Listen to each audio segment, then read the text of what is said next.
Hello everyone, welcome to VM coder technology. और आज हम देखेंगे मैटप्लॉटलिब इन पाइथन। तो आज हम देखते हैं मैटप्लॉटलिब क्या होता है। Matplotlib is a low level graph plotting library in Python that serves as a visualisation utility. तो मैटप्लॉटलिब हमारी एक ग्राफ प्लॉटिंग लाइब्रेरी होती है पाइथन में, जो हम ज़्यादातर डेटा विजुअलाइजेशन के लिए यूज़ करते हैं। अगर कोई आपके पास डेटा है और आपको उसे ग्राफ की फॉर्म में विजुलाइज कराना है तो हम मैटप्लॉटलिब यूज़ करते हैं। Matplotlib is open source and we can use it freely. तो मैटप्लॉटलिब आपका ओपन सोर्स है और आप उसे आसानी से यूज़ कर सकते हो। तो सबसे पहले आपको क्या करना पड़ेगा, उसको इंस्टॉल करना पड़ेगा। तो इंस्टॉल करने के लिए जो हमारी कमांड होती है वो होती है पिप इंस्टॉल मैटप्लॉटलिब। तो अगर आपके सिस्टम में ये इंस्टॉल नहीं है तो आप इसको इस तरह से इंस्टॉल कर सकते हो।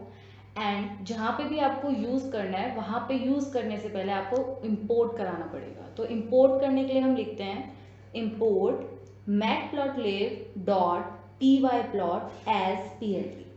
तो जो हमने ये एज पी एल टी लिखा है, ये हमने इसलिए लिखा है क्योंकि हम इसका नेम जो है वो एलियास करा रहे हैं, यानी कि आप इसको रीनेम कर रहे हो। वरना आप जहाँ पे भी यूज़ करोगे इसे आपको पूरा ही लिखना पड़ेगा matplotlib dot p y plot. तो इससे अच्छा है आपने इसको शॉर्ट फॉर्म कर लीजिए एंड उसके बाद इसको यूज़ कीजिए। तो चलिए मैं आपको इसका प्रैक्टिकल करके दिखाती हूँ। तो सबसे पहले आप अपनी कोई भी जिस जहाँ पे भी आप इसको यूज़ कर रहे हैं, मैंने ये जुपाइटर नोटबुक को ओपन किया है। मैं यहाँ पे आपको इस पर वर्क करके दिखाऊंगी। तो ये मैंने एक न्यू फाइल ओपन की। यहाँ पे मैं सबसे पहले इंपोर्ट करूँगी matplotlib dot p y plot as p l t. Okay okay. तो सबसे पहले मैं आपको दिखाती हूँ कि हम लाइन ग्राफ कैसे बनाते हैं।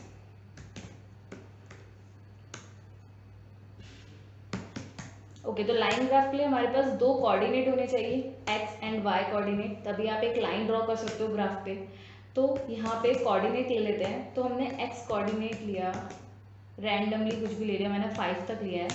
एंड वाई कोऑर्डिनेट भी ले लेते हैं 1, 2, 3, 4, 5। अब हमारे पास कोऑर्डिनेट आ गए हैं। इसके बाद आपको क्या लिखना है, अपने मॉड्यूल का नेम पी एल टी, क्योंकि हमने उसे रीनेम कर लिया तो इसलिए हम यहाँ पे पी एल टी लिखेंगे। देन डॉट एंड उसके बाद प्लॉट। एंड आपको अपने कोऑर्डिनेट्स यहाँ पे पास कराने हैं एक्स और वाई। तो जैसे ही आप इसे रन करोगे तो आप देखो एक यहाँ पे लाइन जो है वो क्रिएट हो गई है। ओके, अब ये क्या ग्राफ है, जैसे ग्राफ को हमें टाइटल देना होता है तो आप टाइटल भी दे सकते हो। उसके लिए हम लिखते हैं P l t dot title and quotes के अंदर मैंने लिख दिया bar graph, sorry it's a line graph.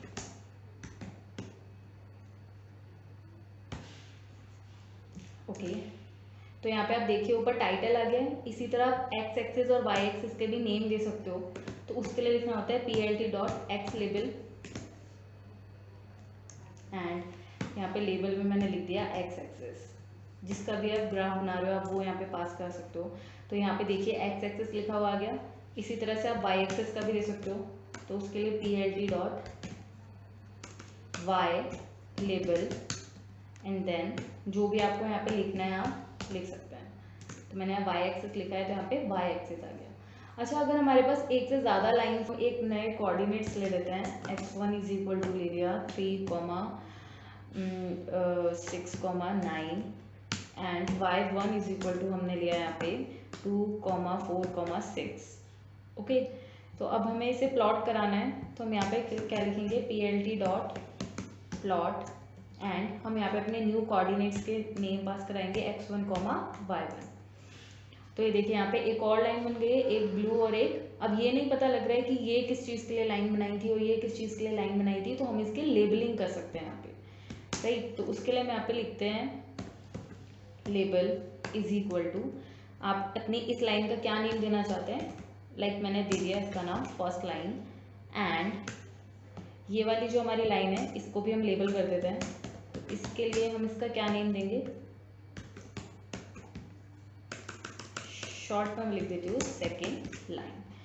Okay, तो इतना लिखने के बाद जैसे आप रन करोगे तो वो आपको नहीं शो होगा, क्योंकि आपको नीचे 2 लाइन और यहाँ पे लिखनी होती हैं। तो plt.legend एंड plt.show, तभी आपके लेबल्स यहाँ पे शो होंगे। तो ये देखिए अब वो दिखा रहा है, वो रिप्रेजेंट कर रहा है कि जो आपकी ब्लू लाइन है वो आपकी फर्स्ट लाइन है और जो आपकी ऑरेंज लाइन है वो आपकी सेकेंड लाइन है। तो इससे आपको विजुअलाइजेशन में ज़्यादा आसानी हो जाती है, पता लग जाता है कि कौन सी लाइन है वो किसको रिप्रेजेंट कर रही है या फिर किस एक्सिस का क्या नेम है और आपने कौन सा ग्राफ बनाया है। तो ये सब चीज़ें आप यहाँ पे दिखा सकते हो। तो ये था आपका लाइन ग्राफ। इसी तरह से आप बार ग्राफ भी बना सकते हो। तो आपको यही सेम चीज़ें लिखनी है, पहले कोऑर्डिनेट्स देना है, देन उसके बाद आपको लिखना है plt.bar एंड x, y। जैसे ही आप इसको रन करोगे तो ये देखो, ये जो आपके x पॉइंट्स थे इसके अकॉर्डिंग यहाँ पे बार ग्राफ बन गया है। तो अब जैसे x1 और y1 भी अगर आपको उसके लिए भी बनाना है तो आप किस तरह से शो कर सकते हो, x1, y1। ये देखिए, तो यहाँ पे वो शो कर रहा है, दोनों आपके जो ग्राफ है दोनों को वो इस तरह से यहाँ पे शो करके दिखा रहा है। तो इस तरह से आप बार ग्राफ बना सकते हो। यहाँ पे भी सेम आप लेबलिंग कर सकते हो, जैसे टाइटल देना है तो यहाँ पे plt.title लिख दीजिए, सेम वही चीज़ जो मैंने आपको ऊपर बताई थी। यहाँ पे मैंने इसका टाइटल दे दिया बार ग्राफ, तो यहाँ पे बार ग्राफ लिखा हुआ आ गया। इसी तरह से आप यहाँ पे x एक्सिस और y एक्सिस के नेम दे सकते हो। ओके, एक होता है हमारे पास स्कैटर ग्राफ। तो स्कैटर ग्राफ कैसे वर्क करता है, चलिए, तो x और y पॉइंट्स हमारे पास है ही, हम उसी पॉइंट्स का स्कैटर ग्राफ बना के देखते हैं। तो यहाँ पे आपको लिखना है plt.scatter एंड आप अपने कोऑर्डिनेट्स पास कराएंगे x, y। तो यहाँ पे ये देखिए, ये इस तरह से आपको डॉटेड फॉर्म में शो करता है, जहाँ पे भी आपका पॉइंट आ रहा होगा 1 1 2 2 3 3, तो वो वहाँ पे आपको डॉट दिखा रहा है। इसी तरह से अगर आप यहाँ पे लिखोगे plt.scatter x1, y1, तो उसने यहाँ पे आपको दोनों x और y, x1 y1 और x और y दोनों के आपको पॉइंट्स शो कर दिए। अब दोनों डॉटेड फॉर्म में आ रहे हैं, तो यहाँ पे आप मार्कर की हेल्प से इनका शेप चेंज कर सकते हो। लाइक मेरे को स्टार की फॉर्म में देखना है, तो मैंने यहाँ पे स्टार की फॉर्म में देखा, तो ये देखिए जो ब्लू वाले डॉट्स हैं ये आप स्टार की फॉर्म में आपको शो हो रहे हैं। इसी तरह से आप साइज चेंज कर सकते हैं इसका। तो ये देखिए जो ब्लू है ये जो है इंक्रीज हो गया है। आप इसमें भी कैसे रिप्रेजेंट करा रहे हैं, आप लेबलिंग कर सकते हो, राइट। तो यहाँ पे जैसे कॉमा लगा के लिखा, लेबल इज इक्वल टू, मैंने यहाँ लिख दिया स्टार। तो अब जब तक ये शो नहीं होगा तब तक आप यहाँ पे plt.legend एंड plt.show नहीं लिखोगे। तो वो यहाँ पे रिप्रेजेंट कर रहा है कि ये आपका स्टार है। तो इस तरह से आप x1 y1 को भी लेबलिंग कर सकते हो, टाइटल दे सकते हो, इनका भी सेम इस तरह से यहाँ पे एक्सिस के नेम दे सकते हो। एक हमारा हिस्ट ग्राफ होता है, उसके लिए हम लोग क्या यूज़ करते हैं, उसके लिए हम लिखते हैं plt.hist एंड x, y। तो ये देखिए इस तरह से मर्ज फॉर्म में आपको शो होता है हिस्ट ग्राफ। अगर आपको दोनों को देखना है तो यहाँ पे दूसरे कोऑर्डिनेट्स भी आप पास करा सकते हैं। ओके,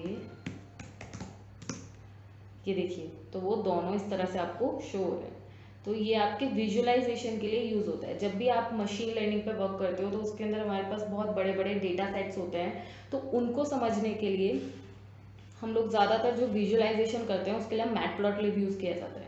तो वो लोग जो भी मशीन लर्निंग पे वर्क करता है वो ज़्यादातर मैटप्लॉटलिब ही यूज़ करता है अपने डेटा को विजुअलाइज करने के लिए। तो उससे क्या होता है, आपको क्लियरली समझ आता है कि अच्छा आपका ग्राफ किस अकॉर्डिंग जा रहा है, आपका डेटा किस अकॉर्डिंग वर्क कर रहा है। तो आप उसके अप्स एंड डाउन्स को अच्छी तरह से एनालाइज कर सकते हो। तो ये था आज मैटप्लॉटलिब के बारे में। आई होप आप लोगों को समझ आया होगा। अगर आपको ये वीडियो पसंद आएगा तो प्लीज़ इसे लाइक करें, शेयर करें और हमारे चैनल को सब्सक्राइब करना ना भूलें। Thanks for watching.